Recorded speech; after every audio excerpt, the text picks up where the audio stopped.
Il y a eu la volte-face de septembre, ça tournait mal en Italie pour Mussolini, et les non-fascistes, surtout les Alpines des Hautes-Alpes, commençaient à en avoir marre.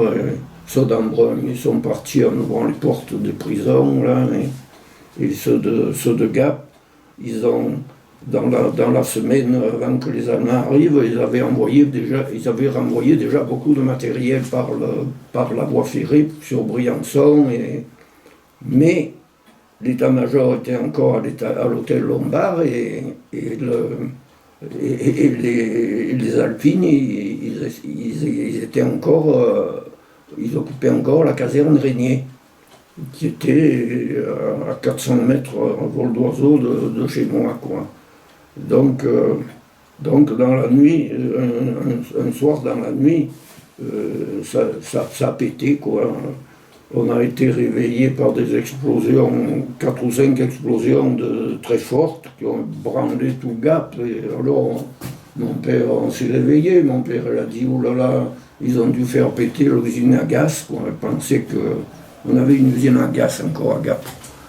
Et donc, on a pensé qu'ils avaient fait.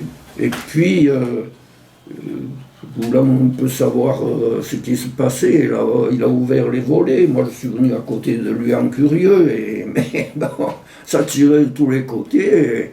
Et on a entendu les miaou des balles qui sifflaient. Et il y en a même une qui s'était fichée au-dessus des volets et le trou est resté longtemps. Et puis bon, on a passé la nuit là, on est resté allongé sur le plancher de la chambre pendant une bonne heure, et puis il y avait des moments d'accalmie.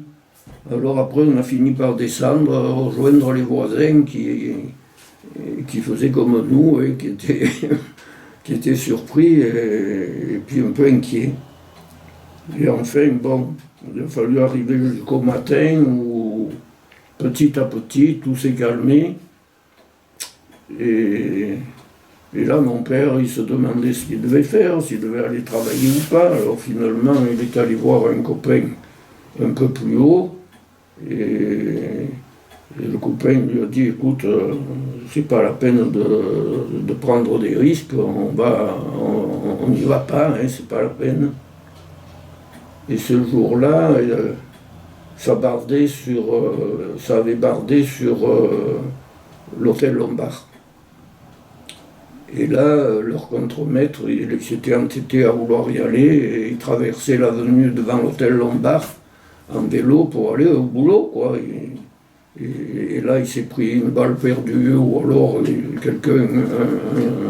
un soldat lui a tiré dessus, quoi. Mais bon, toujours est-il qu'ils ont perdu leur chef de chantier, et après, le lendemain, tout était calmé, les Italiens étaient prisonniers, et les ouvriers de Charmasson, ils ont repris leur boulot.